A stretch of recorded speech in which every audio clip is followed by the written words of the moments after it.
The older person yells at you. Sometimes you gotta be like, it's an older person. What are you gonna do? You gonna beat him up? Oh, bro. Okay. Have a nice day. Catch that senior charge. Excuse me. Nah, but it's bro. It's just there's no respect, bro. Right. Well, I remember growing up on the block, and everybody on the block, if you did something crazy, the older people would come out and try to discipline you. And then you go home and get disciplined. And then go home and get whooped on top of that. Yeah. But now it's like, oh, he put his hands on you. He did this. Fuck that. Go do this. Da, da, da. But those were the ones that was teaching us valuable lessons in life. You understand what I'm saying? There's no more of that. Hard lessons. It's just different, bro. If you look at this generation, bro, it's just crazy, bro. Well, everything is for clout. Everything. You know? Everything. Like I hate the fact that like people feel it's not real until I put it online. Like what I'm doing out in like my life and stuff like that, until I put it on my stories, until I put it on my, you know, it's like everything is for like approval. You need somebody's approval to get show into a relationship now. It's not official unless you posted the person on Instagram. Yeah, I get it, bro. I get it. It's just everybody watches. And yo, it's ill because, you know, like sometimes when I didn't want, this years ago, when I didn't want people to know I was in town, I would post pictures of me and DR, me somewhere, and oh, you and DR? Wow, what's up? Oh, nah, when I don't want to be bothered, I'll be like, I'm on vacation somewhere. But it's like, it's so crazy. It's like so crazy how people follow your gram and believe and it might just be a throwback. Or sometimes I just post up a picture like, oh, Throwback Thursday or whatever I'm throwing. Because it was Throwback Thursdays. So put a picture, oh, you and DR? Nah, why? Oh, you put a picture? I was just putting up a throwback. Oh, shit. But everybody is so attentive now to social media that they feel they know you. Like there's people that come and they'll see you. Well, they don't see you, but they'll see somebody on Instagram, on YouTube, and they think they know you just for being on social media. Or you follow somebody on social media and they think they're so cool with you that they can, yo, I'm kind of fucked up. You think you could send me $50?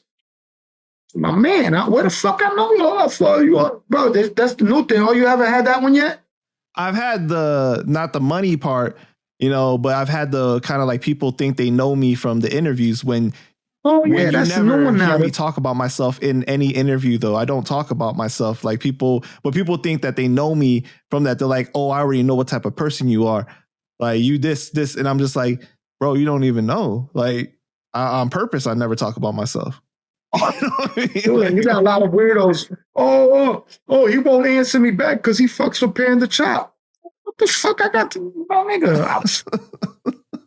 Yo, I didn't do 2 interviews with 2 different dudes, and they was like, because PANDA CHOP told you not to do them. I was like, what? Yo, people be getting mad, bro, because you know, for a while I was having a lot of bros on the channel, right? Mm-hmm. And like people was like saying stuff like, yo, my bros, don't do interviews on PANDA CHOP. This guy's a fed. This is this and yada yada and stuff. And it's just like, I don't know. This is crazy. I mean, you're a journalist, and you're going to ask a question. Now it's up to me to tell you what I want to tell you. So a lot of these dudes, like, you know what I'm saying, indict themselves because they want to get up here and tell these crazy stories. Like Casanova, they used a lot of his interviews, you know what I'm saying, on him. A lot of people say AR Ab, they used some of his interviews to hurt him in his case, you know what I'm saying? So a lot of people were doing things, you know. The camera shit is crazy. Once social media, it destroyed street. It did destroy the streets. The social media. You know what's so crazy though? It's like I don't even feel like I ask anything like current that you could get in trouble with. Nah. Or there were times like where I've done interviews with people and they'll say like a threatening thing, like, yeah, I would kill him. I cut that shit out, bro, because I'm like, I'm not trying to get the person in trouble in any way. Like, but it's like, bro, that's why a lot of the times I don't do these interviews, because everybody wants to go back to the negativity of Rikers Island. Yeah, I did a lot of time on Rikers Island. Yeah, I did my share of dirt and I've had shit happen to me. But for you to come up here and justify, there was a time in our lives that we lived, and that was how we lived like animals, because we had to survive in prison.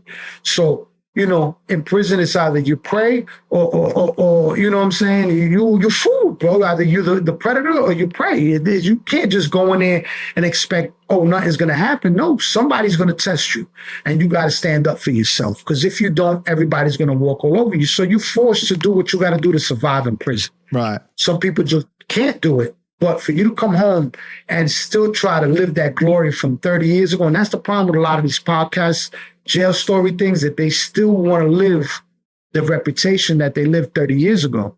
No, I don't gangbang. I'm like 50 says, no, I do not gangbang. No, I don't. I don't gangbang. I don't give a fuck what color flag you walk by me. I don't give a fuck what you do. You respect me, I'm going to respect you. You disrespect, then, you of course, to the consequences of what happens, but we're all men. But all that gangbanging shit over colors and this and that shit is corny. You know what I'm saying? And that's what the generation has to start learning, how to uplift their people and how to make something, be a positive role model.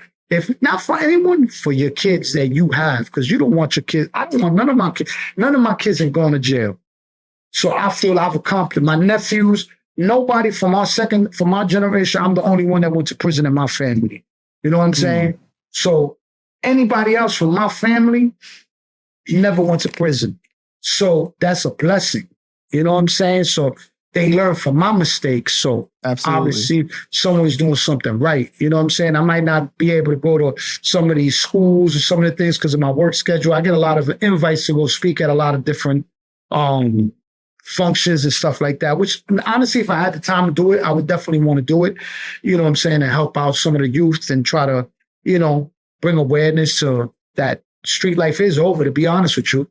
It's harder to be a working man, bro. Tell me it's not. Yeah, it absolutely is, man. It's harder to be a working man, and it's cool to be a working man. Well, that's what you said. That was it. You and Pastor Benny said that on Queen's Flip, right? Yeah. That was the thing. It's harder to be a working man, getting up every morning. You guys were saying that's the real gangster right there. That is a real gangster. That is what take care of your family. Bro, you know how hard it is to be able to fucking work sometimes 60 hours a week and get that check, and that check isn't enough to pay all your bills, and you gotta struggle and do certain things. I do it, but you don't got nobody looking for you. You're not doing anything illegal. Nobody's going to come knock on your door to lock you up. It's the best feeling in the world, bro. And that's what they got to start teaching these kids, you know what I'm saying? To be grateful. You get a new job. Hey, you get a better one tomorrow. And you keep doing what you got to do, because at the end of the day, what you're going to be, 60 years old on the corner, hanging out with a pair of Timbs and a Yankee fitted?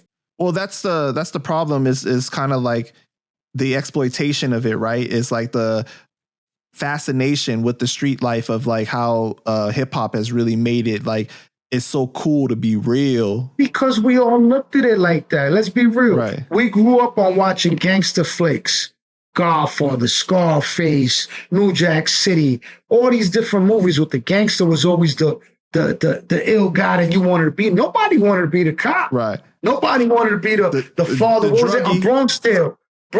Nobody wanted to be Robert De Niro, the working Joe. Everybody wanted to be Sonny.